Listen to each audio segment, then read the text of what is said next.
Okay, let's talk about proposals, but specifically conversion proposals for interior design and how to make them with AI. So in this video, we're going to cover what that is, a conversion proposal, and how it'll help you close more deals without getting more leads. And then I'm going to talk about how we closed a deal in hours just a couple of days ago, competing against 5 other firms and why speed made the difference here. And then finally, I'm going to walk you through how to build your own system so you can do the same thing starting today. A conversion proposal is one of the easiest ways to increase your close rate without getting better at sales or doing anything else different. But you need a few things in place for it to work. So first, it's got to look good. It needs to reflect well on you as a business, because in interior design, it's all about aesthetics, and you want that reflected in your proposals. Second, it's got to be personalized. So it should address the prospects by name, reference their property, their goals, things they care about that they mentioned on the call. And third, it's got to show your process, because one of the easiest ways to make a prospect feel safe about working with you is to show that you can predictably bring your clients success. If you don't communicate that, they're not going to feel safe and they'll disqualify you as a result. So it's got to show your process so that they can infer that you'll bring them success too. And then finally, it's got to include some social proof, some evidence that you have helped other people be successful in the way that you've promised to make them successful. And just really quickly to show you an example of the proposal we made for this deal we just closed, it's this one here. It starts with a personal letter to the property owners that references both how 1584 likes to work and what their goals are. And it's framed as coming from our lead designer, but she didn't have to be involved at all. Then we build the value of 1584 by talking about the design philosophy and the studio's process. And then here we get into personalization in terms of the project itself, talking about the scope of work. And then the project vision does a lot of heavy lifting in terms of personalization. And the key thing to know, which we'll get into a little bit later, is that if you want to make this good, it's got to sound like you. And so to make that happen for 1584, we wrote up a couple of carefully crafted project visions manually from real calls, and we ran it by the designers. And they were like, yeah, this sounds like us. This is how we talk about design. This will reflect well on us.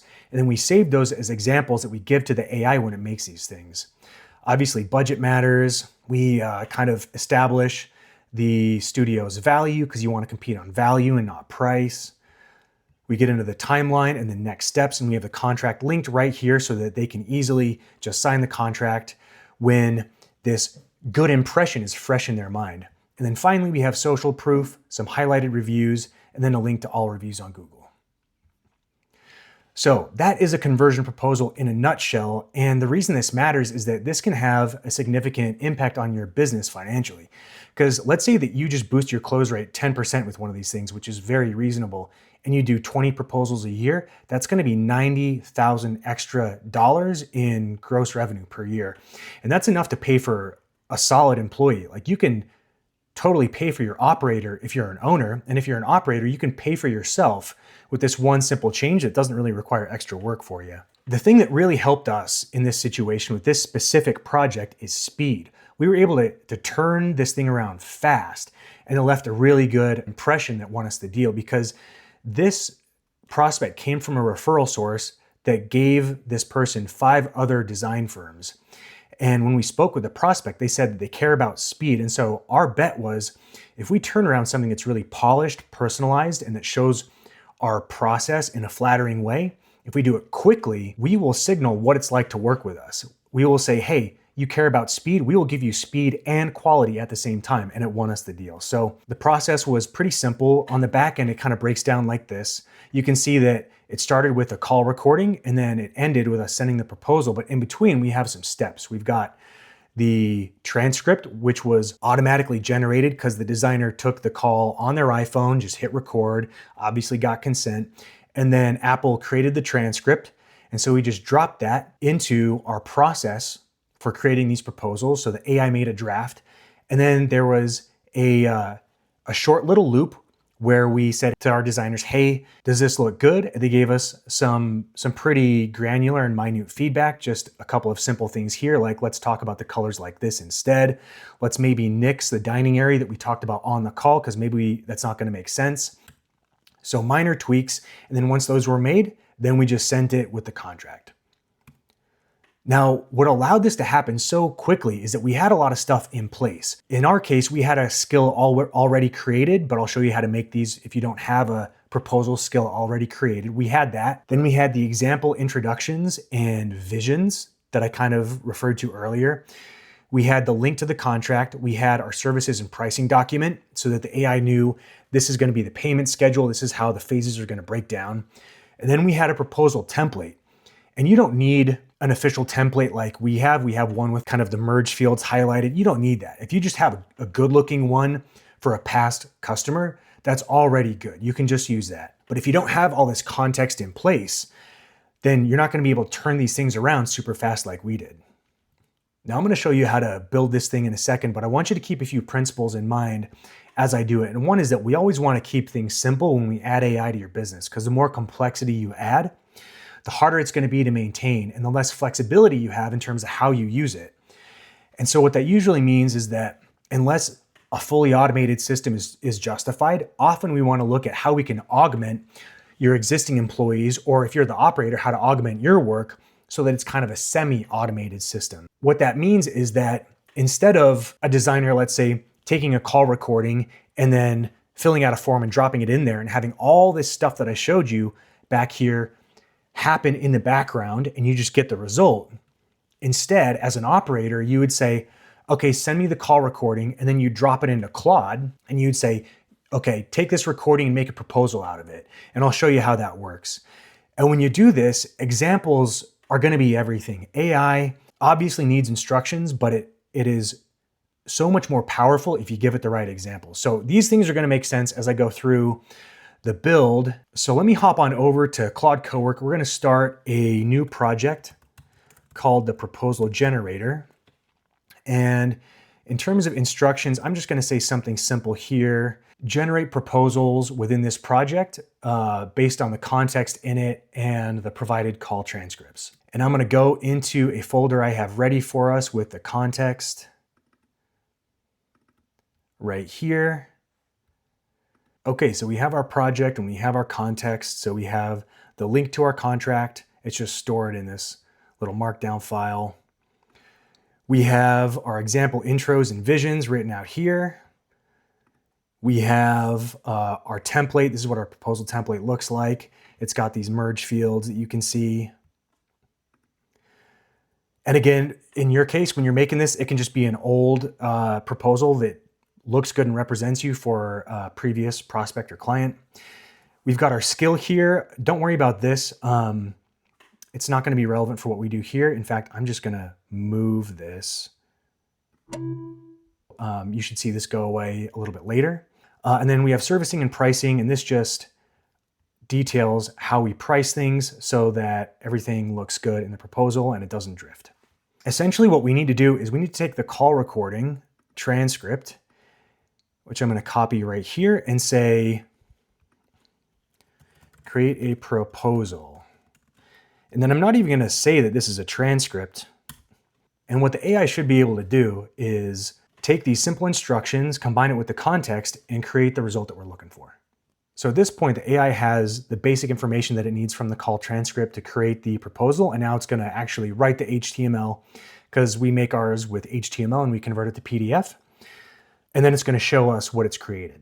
It's taken the information that it's extracted and it's figuring out where it's going to put that inside of the proposal. And now it's ready for us. So let's open it up. Here it is. So basically what I showed you before. And at this point, we would have one of the designers look over the language to make sure everything looks good. But yeah, this is solid. We got the contract link here. In this case, it's already been signed. So we've gone from a raw call recording to a polished proposal that is ready to send in just a couple of minutes, all because we had our foundation laid out ahead of time. Now, let's say that you didn't love the output here and you wanted to give Claude some feedback. Maybe you'd be like, hey, it looks like you drew some conclusions from the call that I don't want you to draw, like you made inferences from the call and you put that into the project vision. I don't want you to do that. I don't want you to make anything up. We have not run into that as a problem, but if you did, you'd give that kind of feedback to Claude, and then you could encapsulate that requirement into a skill. So, if you imagine that you gave it some feedback, you made some tweaks, you could then say, turn this proposal generator into a skill.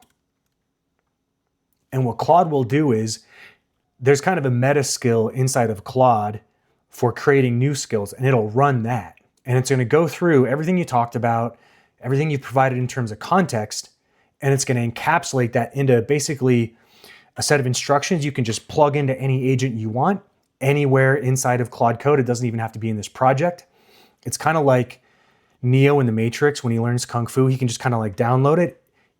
You can create that kind of a skill pack that you can just install into agents for this proposal generator. So it's going to prompt me with a couple of questions. Should the skill bundle all the context files inside of itself, or should it reference them in the context folder? And I'm going to say bundle everything so that the skill always has what it needs in order to do its job. Do I want to run test cases and iterate on the skill? I'm going to say just draft it, because you should do this once you've already kind of looked at the output and said, let's tweak this, let's tweak that. So that's this full eval loop or whatever, that's what it's referring to. But you could pick number 1 and it's going to create some test proposals, and it's going to ask you for feedback on those proposals.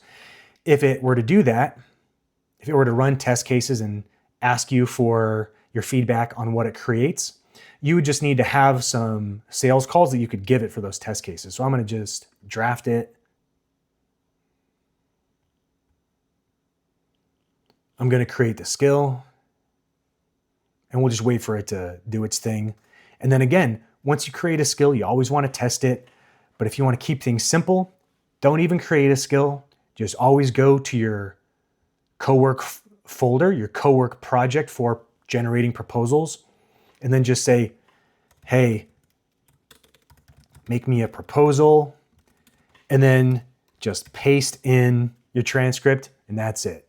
All right, so the skill is done, and it's pretty cool. You can actually take a look at it. Let's see, let's show it inside of cowork.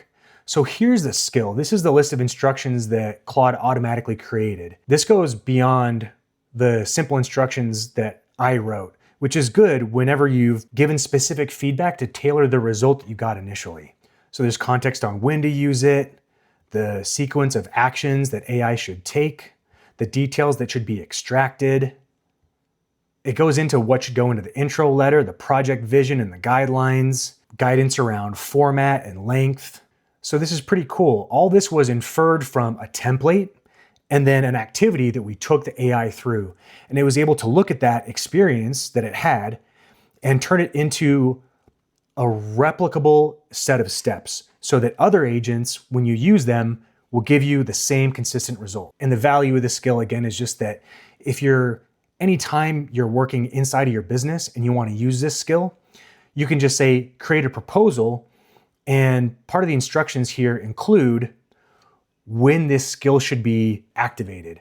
So the skill is extra. If you want to keep things super simple, all you do is have simple instructions, create a basic prompt for yourself, and then have a context folder that provides the AI the examples that it needs and the information about your business that it needs in order to do the task. So that's about it. I hope you found that useful. And if you like this kind of content, if you want to add AI to your interior design business, you can subscribe. We're going to be doing a lot more of these real builds for design businesses so that you can follow along and make this stuff yourself. And if you want some one-on-one help understanding how you can use AI in your design business yourself, you can get a free strategy call in the description below.